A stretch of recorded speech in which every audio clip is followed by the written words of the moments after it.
Today we're traveling to the wedding. It's a wonderful journey.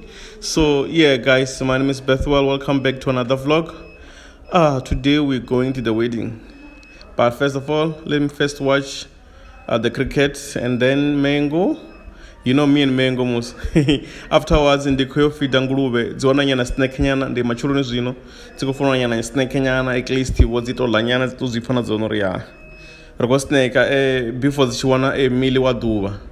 Different stress amara zino, tumanda tamba guys, tumanda onda na tamba. Hey, nandiko tamba director Colgate. Yes, the almost situation is so you're not a one. But anyway, the first comba banga with an orimini. Madagorotora, Madofisa Kupanamosi, Ango Fira Giza, and I have to bath and go. Marando with that twin sister and baby in the Dirani twin. Yeah, Dosikas no wedding, Dofikango Zangazama when it's Tivamus Sangamisi. So the Kofone and twin sister Venda. Jenani Ngangumu, Apanding Angum, Dreba Navashu. Uri, Jenani Zikoaru, my sezo. That okay, ana stress. Ndo jenanga ngumu, ndawana ziko wanga ndela kama zonga manda, batu wako jaiva, ziko bianga manda. Mara mumbronu wanga, nezo wudu ndiko da riding. Ndiko da cocktail yayo. Abe norotole ko rotolera zo the body. Uko difa, ba stepe bako jena, uko chini wanga ndela kama zao. Enda ntosubona nga vula ya rock heyo reai.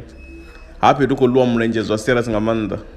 Ara times ni mtu asadibize vulai andaro mangaro vulai gumangenonta ngona nyana abo noni bakwetero bakuno china zawudi na mugayi ngapo noni ya korosedzera zawudi kubona rozore ko mangaro ya zikodo vuya ndi mujaiva wa wedding dzibuya ngamanda auti ko fara maruku ngangeno pande ko rock dance ya Michael Jackson isa munenje panda reba na washo ya dzikuwa bathu botakana ngamanda na musi because of it's a wedding day ndi wedding yankele and we didn't ofani so yeah riko dipina kamanda hey akujavelo kune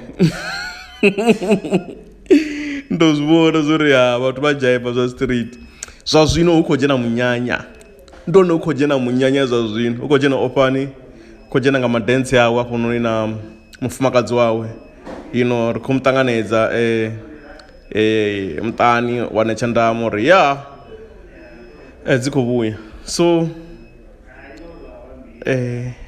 batho botsora pasi ba kortalela ma dance ankele ba koroma dance mangwazera zikaba ndazado zubona zori ankele ba no dance ngandile so hey muthu ba ko practice uyu ankele ba ko practice ma dance ya sera zingamanda ndikhona nabone ba chiko china ngandile kama zonga manda na makoti washu uko romlenje kodwa wasumbedza zori henda pano uyachiniwa pano walwa mlenje zwa serious ngamanda hey ankele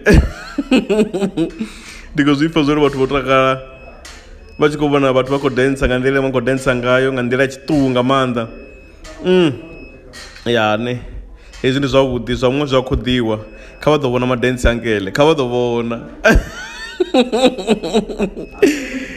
ndikopfa ndiko dala badi ngayo ma dance so yeah man dziko vhuya nga manda na vafelekedzi navo va ku china dziko vuya uko takaliwa wedding is all about celebrating like this celebrating to vona zori munhu o ita munyanya noni asina chikolodo akolodi chimwe chito munhu ndozibona nga the way na utakalwa ngayo na vothe zwavhuḓi na mufumakazi ndozibona zori ava usikoloduni avathu voto dzitakachela zwa serious nga manda so yeah man vathu votakala na vona around the hall yes dasikuedzawa serious ojena dzinyimbo edzi dzanga ngeno dza matsonga dza dzichangana uko chinwa nga manda na twin sister yanga yari hatisali inda kana dzaka khuliso na madance